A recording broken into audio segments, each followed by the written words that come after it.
Glória a Deus, bendito seja o nome do Senhor. Convido os irmãos a abrirem a palavra de Deus no livro de Juízes, Antigo Testamento, livro de Juízes, no capítulo de número 6. Juízes, capítulo 6.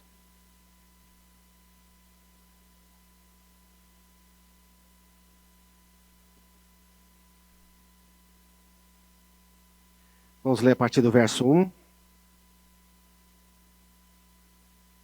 Aqueles que puderem, fiquem de pé em reverência à leitura da palavra.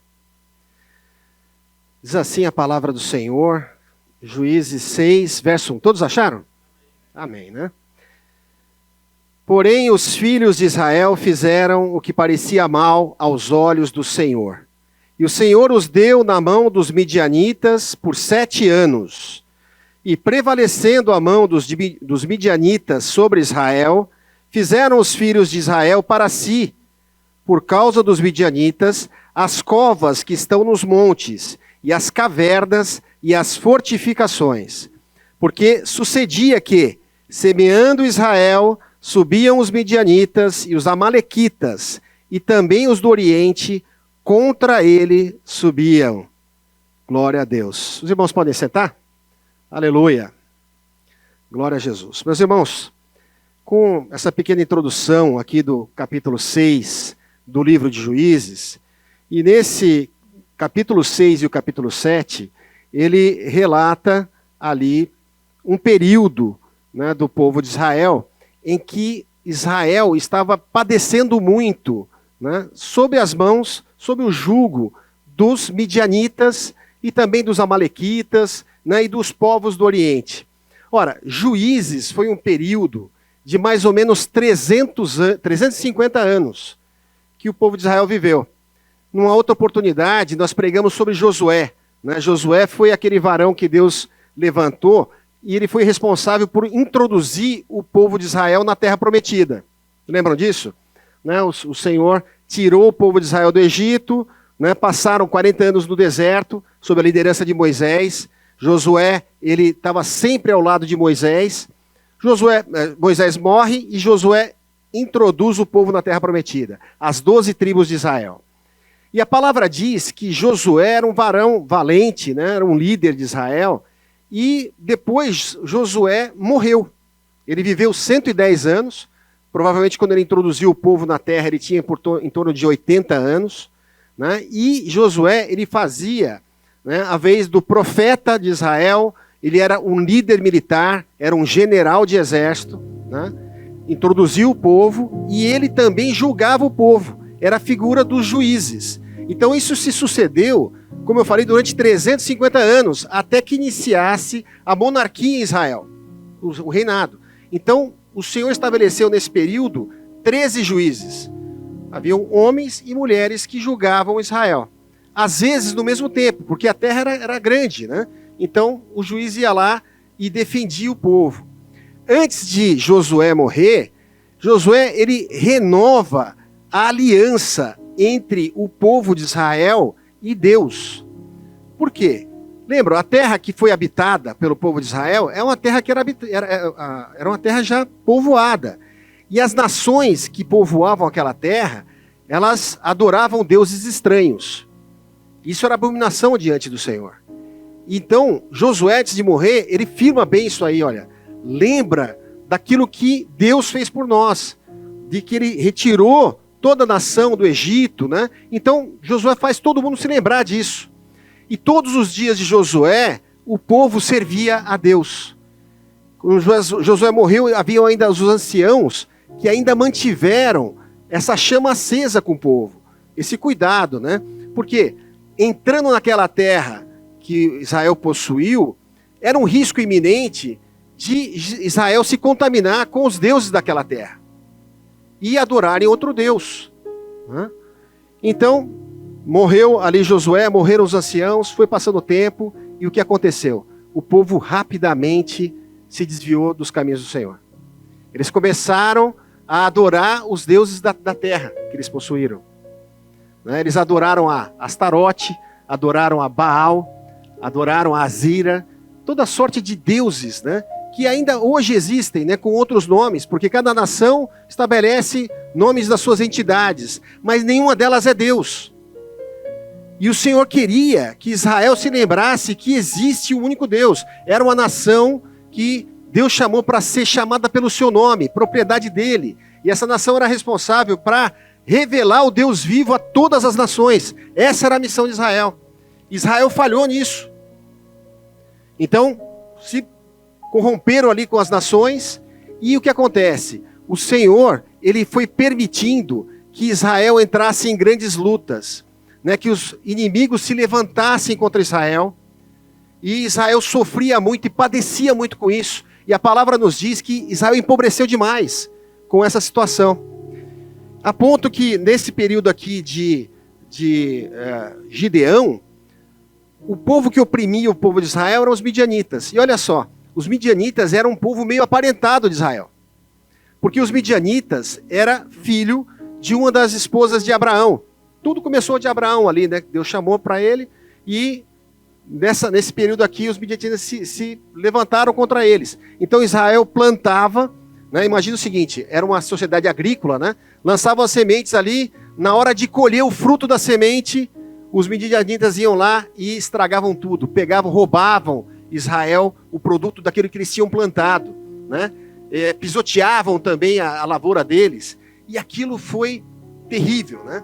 Mas isso acontecia sucessivamente, né? Quando a palavra diz aqui que o povo de Israel fazia o que era mal aos olhos do Senhor, sempre estava relacionado a isso, a idolatria. Os irmãos já ouviram falar da idolatria, né? Adorar outros deuses, colocar outra coisa no lugar de Deus. Aí o que acontece?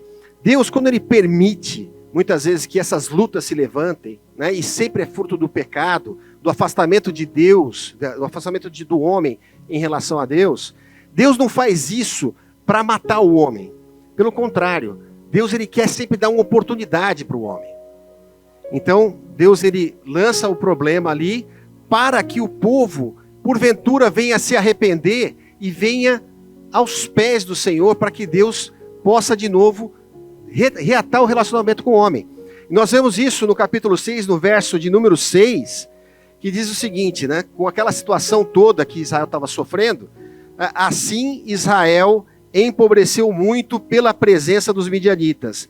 Então os filhos de Israel clamaram ao Senhor. Olha só, meu irmão. Olha só, meus irmãos, que misericórdia da parte de Deus. Ele faz com que o homem passe por essas dificuldades, quando ele vê que ele não consegue resolver nada sozinho.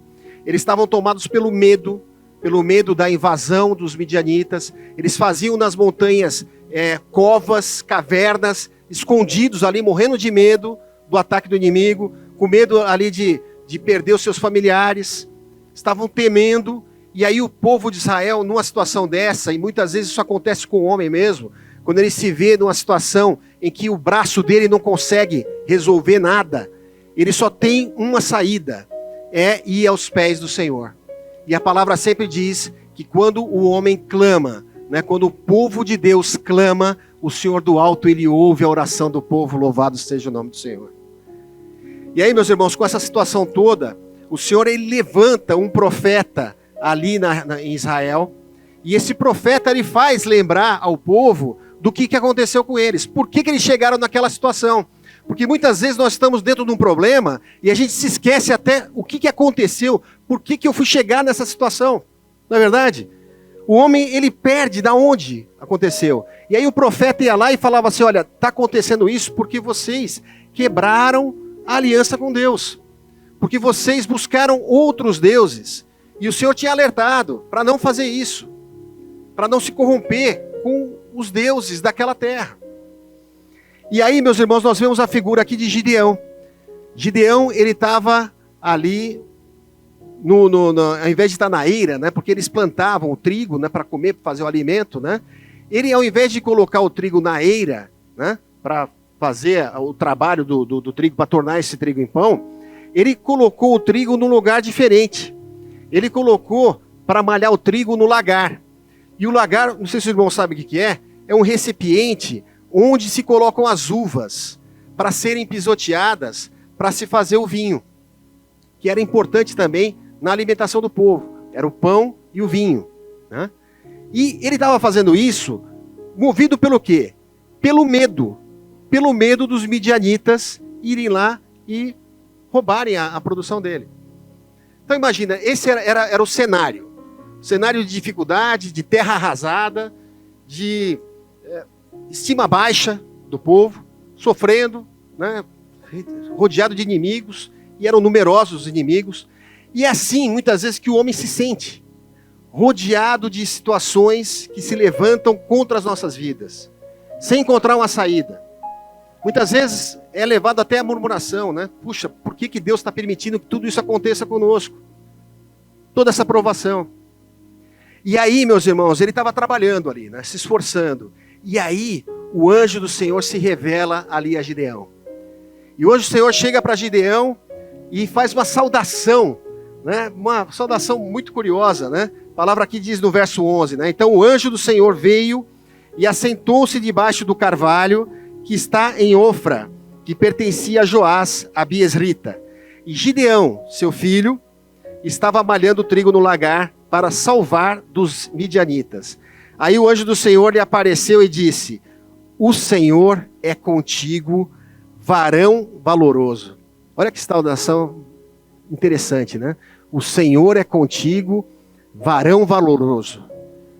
Esse valoroso ele pode ser substituído também por varão valente. Imagina, né? Aquele ser celestial se apresenta para Gideão, Gideão fazendo aquele trabalho, morrendo de medo, e ele recebe uma saudação dessa. Como assim valente? Como assim valente? Eu estou aqui morrendo de medo. Eu olho para todos os lados e eu só vejo inimigos me cercando. E ele vem dizendo: o Senhor é contigo, varão valoroso. Aí Gideão respondeu: ai, Senhor meu, se o Senhor é conosco, por que tudo isso nos sobreveio? A indagação. E ali nós temos um diálogo, né, entre ali Gideão e o Senhor. E nós vamos descobrir que esse Senhor que se revelou a Gideão era o próprio Senhor Jesus. Mas como assim, meu irmão? Porque Jesus não tinha nascido ainda. Meus irmãos, Jesus, ele é Deus desde a eternidade. Nós vamos entender durante essa pregação por que nós estamos falando de Jesus Cristo que se revelou ali a Gideão. E Gideão ele começa a argumentar com Jesus, né, com o anjo do Senhor ali. Olha, como é que pode ser isso? Como é que eu posso ser um varão valoroso? Né? Como que essa bênção pode ser para mim se eu olho ao redor e vejo só essa desgraça toda? Então o Senhor olhou para ele, né, e disse o seguinte: vai nessa tua força e livrarás Israel das mãos dos midianitas.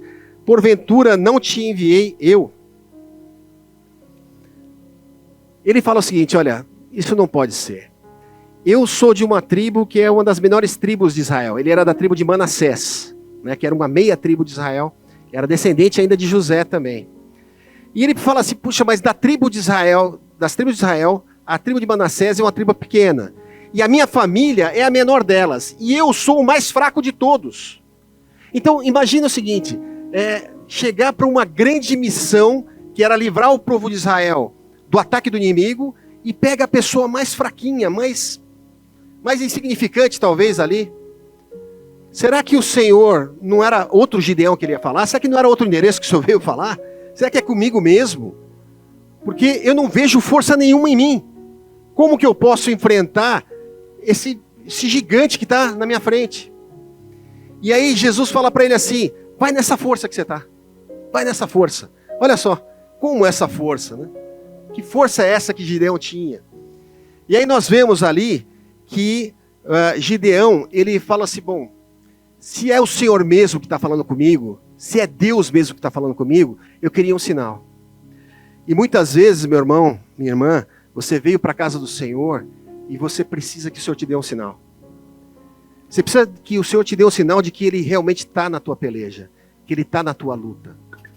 E isso é comum acontecer. Pode falar com o Senhor. Peça um sinal ao Senhor. Né? Senhor, o Senhor está falando comigo mesmo. Eu não me sinto capaz de realizar a obra que o Senhor tem para realizar. É muito difícil. Eu sou muito fraco. E é interessante, meus irmãos, que o Senhor, Ele se agrada disso. Quando nós reconhecemos que nós somos fracos. Quando nós reconhecemos que Deus é forte. E que Ele pode todas as coisas. E aí o Senhor começa a soldar se realmente nós temos fé. Se nós temos fé que nós assistimos diante de um Deus que é todo-poderoso. Ora, o Deus que criou todas as coisas que existem com o poder da sua palavra. Um Deus que tirou o povo de Israel com mão poderosa daquela nação poderosa que era o Egito. Abriu o Mar Vermelho, sustentou a nação por 40 anos, descia o maná todos os dias para o povo. Então, o Senhor, Ele vai sondando os nossos corações, né? E aí, Gideão, ele fala assim, olha, Senhor, se é Tu mesmo que está falando comigo, porque eu preciso ter certeza, porque essa luta é muito pesada. Então, eu vou pedir um sinal para o Senhor, e o sinal que Gideão falou é o seguinte, eu vou pegar esse novelo de lã, imagina um novelo de lã, e eu vou colocar no campo. Se é o Senhor mesmo que está falando comigo, eu vou pedir ao Senhor que, quando cair o orvalho da noite, a terra toda fique seca e somente o novelo de lã esteja molhado. Olha que coisa, hein? Olha que coisa. Que prova é essa, hein? Que ele colocou diante do Senhor. Os irmãos entenderam? Eu vou pegar o novelo de lã, colocar no meio do campo e amanhã eu quero que o orvalho só caia em cima do novelo. O Senhor falou, tá bom.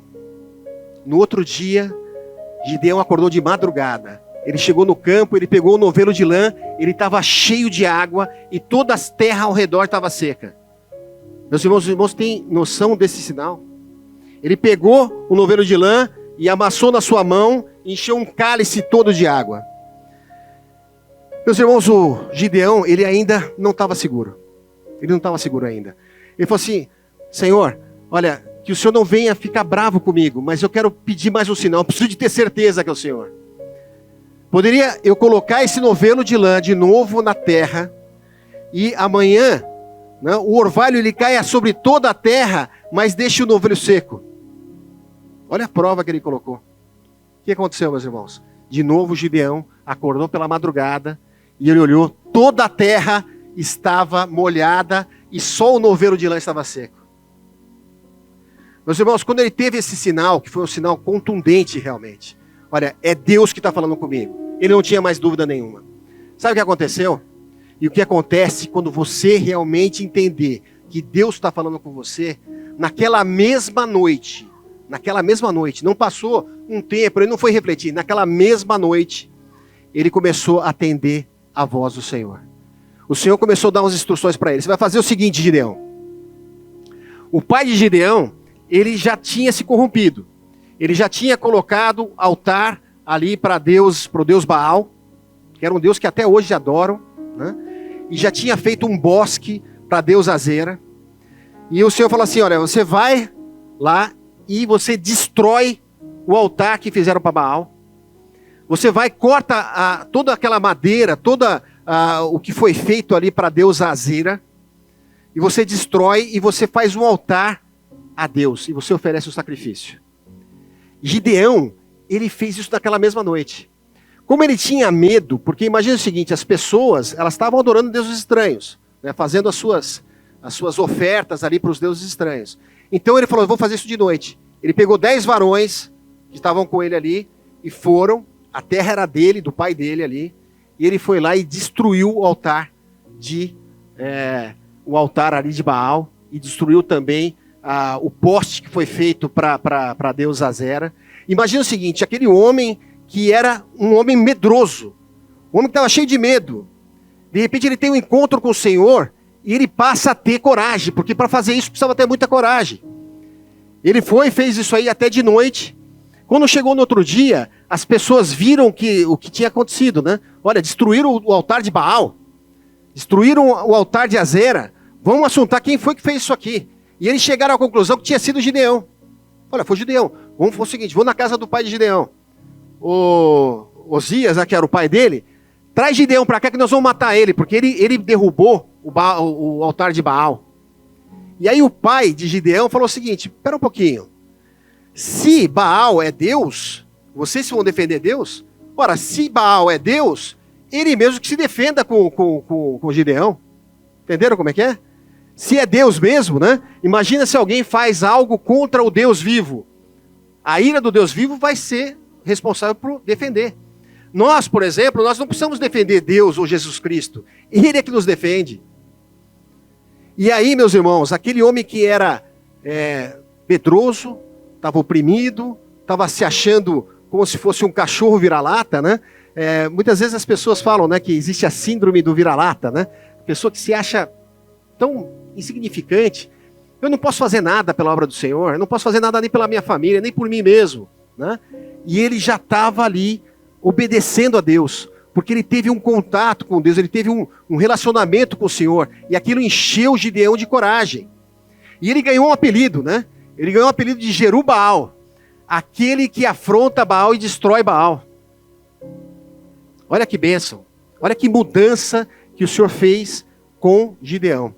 E aí, meus irmãos, Gideão, ele estava cheio de coragem agora. Ele vai e ele convoca os exércitos ali de Israel para fazer uma reunião para combater os midianitas.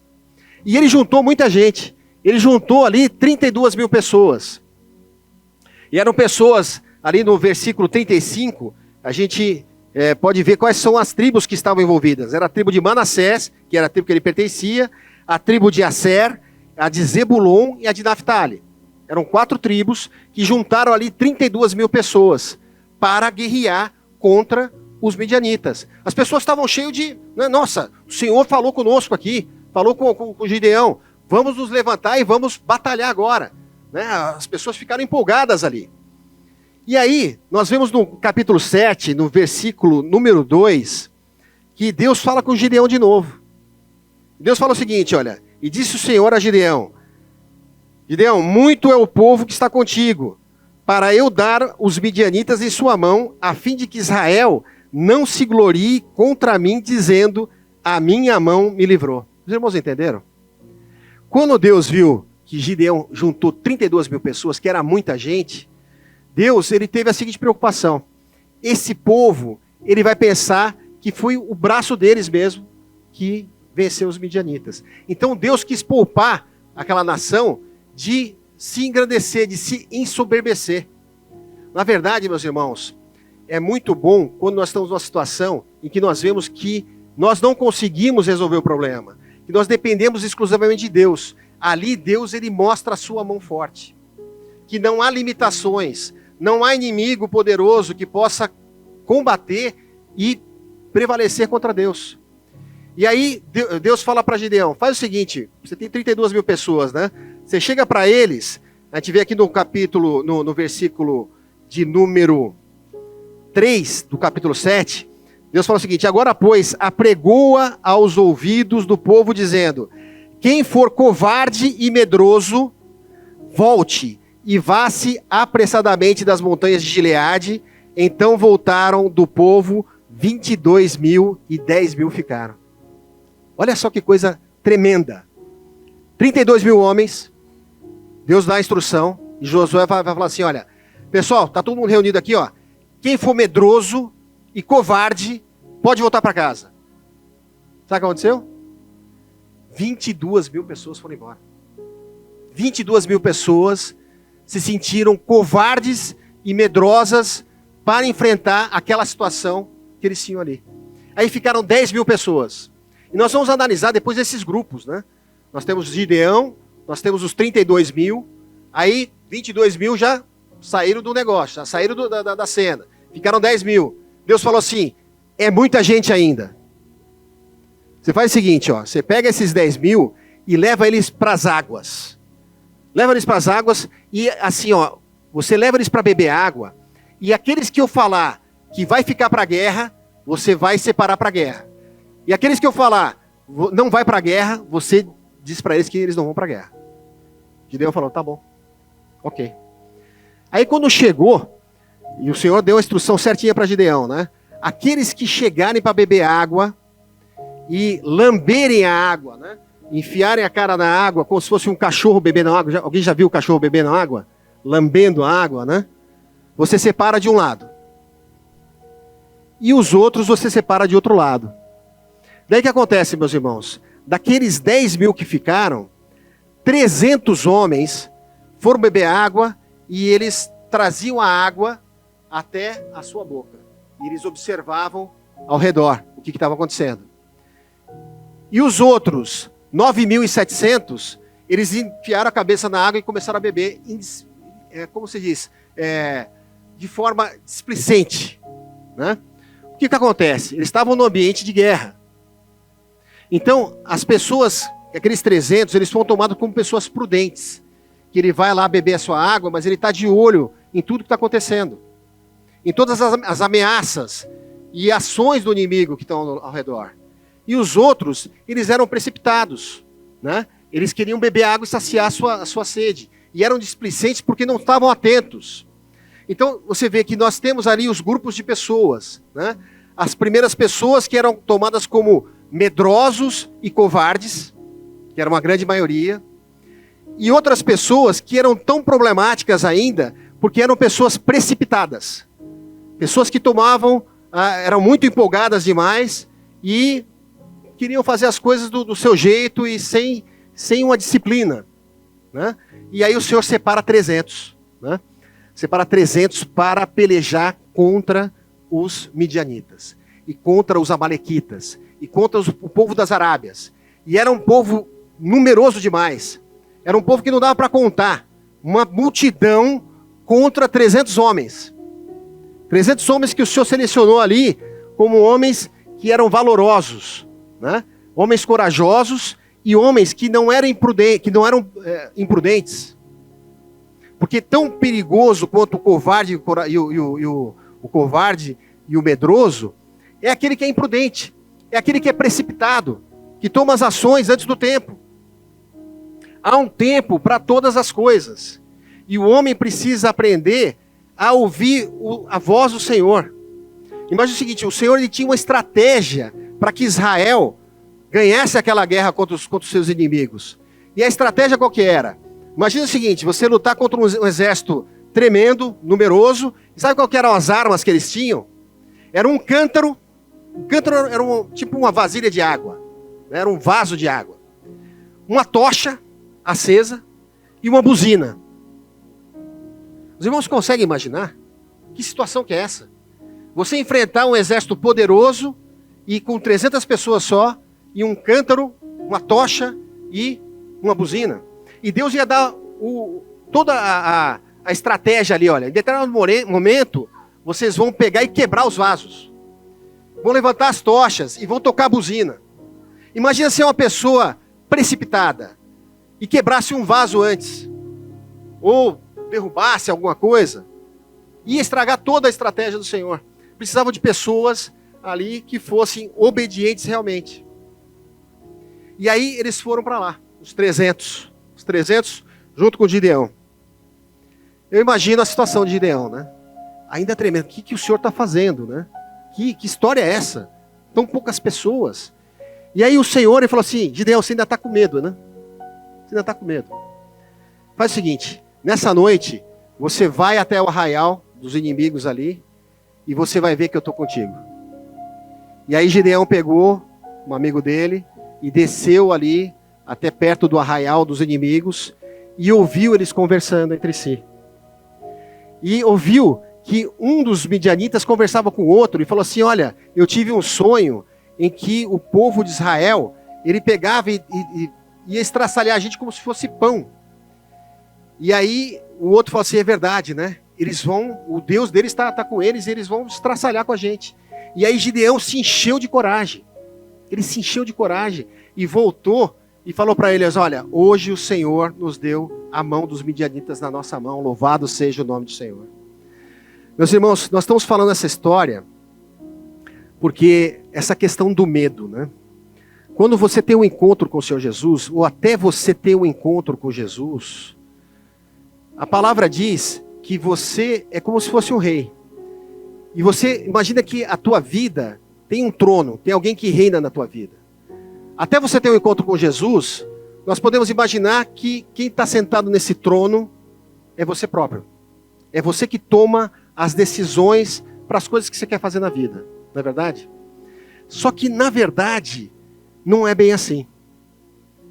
A vida do homem comum, o homem natural, que está sem Deus, na verdade, quem está no trono da sua vida não é ele mesmo. É o medo. É o medo dele. E muitas vezes nós agimos para servir o nosso medo. Está lá o trono da tua vida e o medo sentado no trono, dando as ordens. E você ali só servindo o teu medo. Quantos medos nós temos? As pessoas têm medo de tantas coisas. E nós, quando nós servimos ao nosso medo, é como se nós não tivéssemos a nossa própria identidade. Será que só eu que me sentia assim, por alguns momentos da minha vida?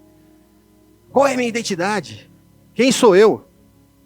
Porque tudo que eu faço é por causa do medo. Gideão e o povo de Israel fazia todas aquelas ações, né? Faziam covas, cavernas para se esconder, plantava ali o trigo e malhava no lagar ao invés de malhar na eira. Todas as ações eram feitas para servir o seu próprio medo. E muitas vezes nós temos os medos de estimação nossos. Nós não queremos mexer no medo, não, deixa o medo. E muitas pessoas são conduzidas a aceitar Jesus, mas eles não querem colocar Jesus no trono da sua vida. Ele deixa ainda o medo no trono da sua vida e deixa Jesus guardando você do teu medo. Muitas vezes, né, a gente vê pessoas que são convertidas, né, e muitas vezes nós sabemos que Deus pode alcançar qualquer vida. Mas tem pessoas, por exemplo, lá no tráfico de drogas, né? Tem muita gente que serve a Satanás, né, para ter sucesso nas suas vidas, mas muitos aceitam Jesus como se Jesus fosse outro ídolo, para livrar eles das suas coisas, para livrar eles da morte, dos perigos, para dar vitória aos seus inimigos. E eles pensam que estão colocando Jesus no trono, não, mas eles estão continuando com medo deles ali, e Jesus servindo para eles, como se fosse o ídolo das terras. Isso não é uma conversão verdadeira, isso não é uma conversão genuína. Porque a palavra diz que quando Jesus verdadeiramente toma o trono da tua vida, e oxalá seja hoje talvez, que Jesus vai verdadeiramente tomar o trono da tua vida, vai tomar todas as decisões da tua vida, o medo vai embora. A palavra diz isso. A palavra diz isso. Na primeira carta de João, né, o evangelista, ele escreveu cartas, né, escreveu 3 cartas que estão ali perto do Apocalipse. Ele fala claramente que o amor verdadeiro, ele afugenta totalmente o medo. Ou seja, quando Jesus entra na tua vida, no teu coração, quando você deixa Jesus tomar o trono da tua vida, o medo ele vai-se embora. Ele não permanece contigo. Por isso que Gideão, ele quando aceitou ali a presença de Jesus na sua vida, ele deixou o medo para lá. Porque quem é que consegue enfrentar todas as coisas que ele enfrentou a partir dali? Enfrentar o seu próprio pai, né? as crenças da sua família, das suas tradições. Ele enfrentou todas aquelas coisas e aceitou toda a liderança do Senhor. O que nós precisamos é confiar de que Jesus Cristo, Ele é poderoso para livrar-nos de todos os nossos medos. E verdadeiramente se entronizar nas nossas vidas e ter a direção. Louvado seja o nome do Senhor. Mas é interessante, né, meus irmãos, que quando Gideão vai lá com os 300 e faz a estratégia de Jesus, quebra os cântaros, acende as tochas e toca a buzina, o que aconteceu ali é que os midianitas, Deus colocou um temor entre eles. Sabe o que aconteceu? Eles começaram a se matar uns aos outros. Olha isso. Aqueles 300 não precisaram pelejar nada. Eles só precisaram confiar em Deus. Eles só precisaram confiar também na liderança de Gideão, que era um homem que tinha a presença de Deus. E eles foram lá com firmeza e aceitaram aquele plano, e os próprios inimigos se mataram. Mas alguns ainda, em um grande número daqueles homens ali, dos midianitas e dos amalequitas, eles saíram em retirada. Aqueles que não se mataram, saíram em retirada. E sabe o que aconteceu? Lembra daqueles outros? Eram 32 mil, não era isso? Só 300 ficaram com Gideão. Então, ficou quantos? 29.700 homens. Aqueles 29.700 homens que Deus tinha dispensado, Deus usou para perseguir aqueles midianitas e os amalequitas. Aqueles que eram tomados antes como medrosos, como covardes ou como precipitados, né? Deus, na verdade, poupou eles, porque Deus, ele não desiste de nós. Muitas vezes nós podemos nos sentir acovardados, podemos nos sentir medrosos, podemos nos sentir e nos comportar como precipitados, mas não acaba por aí, porque Deus não desiste de você. Deus não desiste de mim. Muitas vezes existem situações nas nossas vidas que nós não estávamos preparados para batalhar, para pelejar. E muitas vezes outros pelejam por nós. Deus está sempre pelejando por nós. Mas Deus ainda conta com esses, conta com você ainda. Se você está ouvindo essa palavra e você crê que Deus está presente aqui neste lugar e que Ele está olhando para a tua situação, Ele conhece os teus medos, os teus temores. Muitas vezes a pessoa fala assim, olha, eu tenho medo de abrir uma empresa, eu tenho medo de fazer o meu negócio, sabe por quê? Porque tem uma série de coisas que podem se levantar e preocupações. Eu tenho medo de ter mais um filho, porque esse mundo são muitos medos que as pessoas têm. Muitos medos. Se você coloca Cristo no seu coração, Ele vai tirar todos os medos.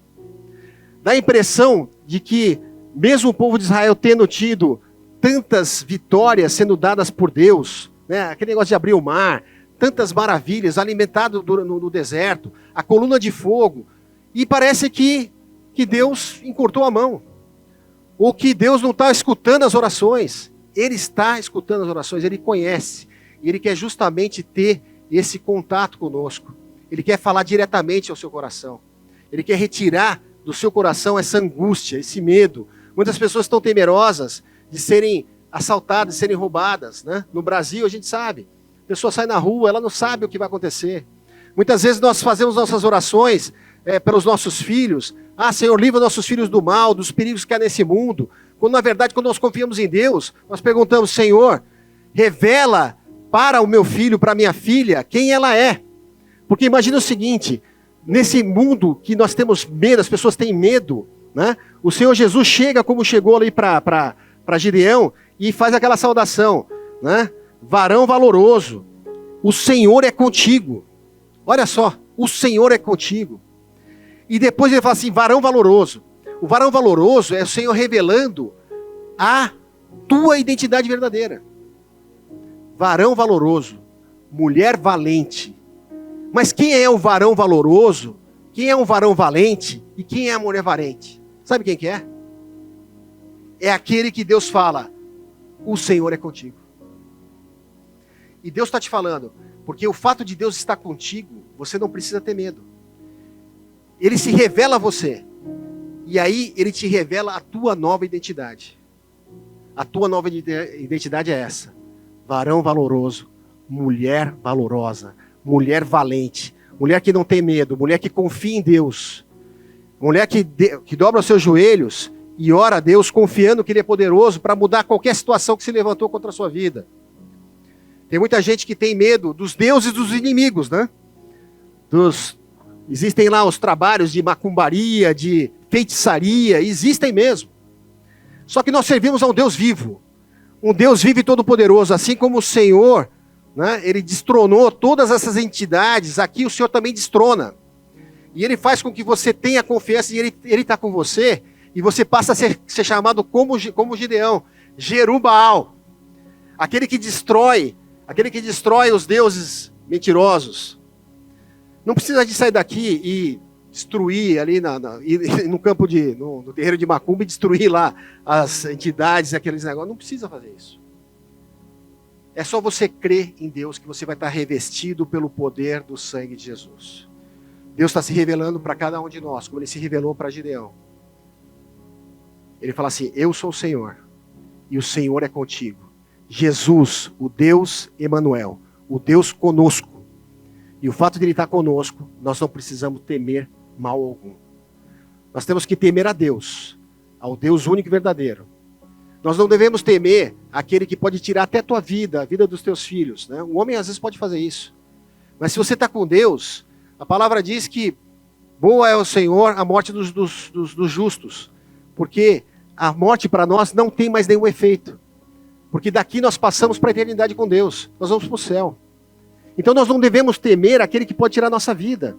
Mas nós devemos temer aquele que é o autor da vida, que Ele pode, com a sua palavra, nos mandar para o céu ou nos mandar para a eternidade sem Deus. Então, meus irmãos, nessa última hora, o Senhor está chamando o povo. Está chamando um povo e que, por vezes, parece um povo que está enfraquecido. Como aqui, nós estamos aqui poucos reunidos, né? Parece que a gente tem pouca força.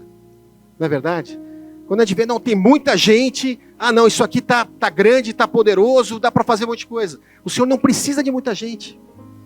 O Senhor precisa daqueles que acreditam em Deus. Aqueles que sabem que Deus é o Todo-Poderoso. É o Deus que tirou a nação do Egito, é o Deus que te tirou daquela vida de pecado que estava te levando para perdição. E Ele com a mão dele te tirou. E Ele te sustentará até os últimos dias da sua vida. Amém, meus irmãos? Essa é a palavra de Deus para nossas vidas. Né? Que o Senhor, Ele venha nos tomar, se for possível, como aqueles 300. Aqueles 300 homens que voluntariamente se prontificaram ali a atender a voz do Senhor, já nas primeiras horas. Mas se porventura nós nos acovardamos em algum momento das nossas vidas, esse é o momento de nós voltarmos à presença do Senhor. E o Senhor ainda conta conosco. Né? Eu vou pedir para você ficar de pé. Se você quiser, vem à frente para nós orarmos juntos ao Senhor. Para que o Senhor faça de nós, né, homens e mulheres valorosos. Homens e mulheres que confiam em Deus. E que sabem que Deus pode todas as coisas. Ele vai tirar todos os teus medos. Você não precisa mais ter medo. O mundo quer colocar medo no seu coração. Quer colocar medo no coração das crianças. Mas nós servimos a um Deus Todo-Poderoso. Vamos orar. Aleluia, Senhor. Bendito seja o teu santo nome. Pai amado, nós te louvamos, ó Deus, te bendizemos, porque sabemos que o mesmo Deus que se revelou ali a Gideão, Senhor Deus, naquela situação que ele passava, ali rodeado de inimigos, Senhor. Eu sei, Senhor Deus, que muitas vezes os inimigos rodeiam a minha vida e a vida dos meus irmãos, das minhas irmãs, que estão conosco aqui, aqueles que estão acompanhando pelas redes sociais, aqueles que, porventura, mais para frente vão assistir esta pregação, Senhor Deus. Nós sabemos que Tu és o Deus Todo-Poderoso, Senhor. Por isso se revela a nós, Senhor Deus, como Deus conosco. O Deus Emanuel que Tu és. Porque Tu desceste da Tua glória, Senhor Deus, e te revelastes ao Teu povo. Gideão, Senhor Deus, não morreu porque viu ao Senhor naquele dia. Não morreu porque era o Senhor Jesus que estava ali. Ele foi beneficiado, Senhor Deus, pela cruz que viria depois. Nós somos beneficiados pela cruz que veio antes de nós. O Senhor morreu por nós, ó Deus, e o Senhor destronou todos os medos do nosso coração, Senhor. Nós nos rendemos a Ti. Pedimos, ó Deus, que o Senhor venha sondar cada coração dos meus irmãos, das minhas irmãs, dos jovens, das crianças, ó Deus. E o Senhor venha retirar com a Tua mão o medo, Senhor Deus. Que nós possamos já sentir a diferença de hoje como um marco em nossas vidas. Que o medo não mais tem poder sobre as nossas vidas.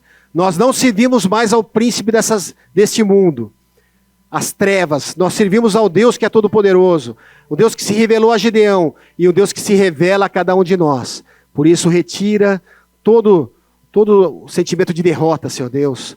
Retira as marcas do passado, Senhor Deus. Nos lava e nos limpa com o Teu Espírito Santo, Senhor Deus. Que nós possamos sentir em nós, ardendo o nosso coração, Senhor Deus. E que o Senhor venha se revelar de uma tal maneira, Senhor Deus, que hoje mesmo, nessa noite, a nossa vida já venha a ser uma vida diferente.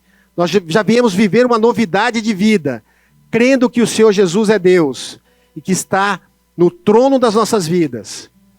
E nós servimos a esse Deus Todo-Poderoso que quer o nosso bem.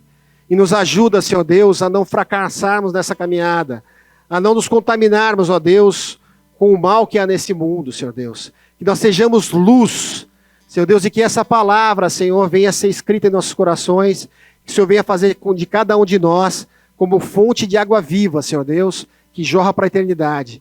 Porque muitos nessa cidade, ó Deus, precisam ouvir essa palavra.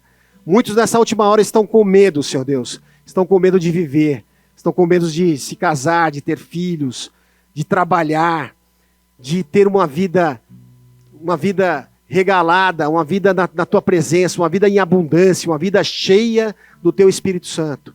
Nós sabemos que há muitas coisas difíceis nesse mundo, Senhor Deus, mas nós sabemos que o Senhor estando conosco, nós teremos verdadeiramente a vitória. Por isso abençoa cada irmão e cada irmã, cada lar aqui representado, Senhor Deus, que o Teu Espírito Santo seja conosco e que o Senhor venha nos dar a vitória para a honra e para a glória do Teu santo nome. Vamos cantar um louvor?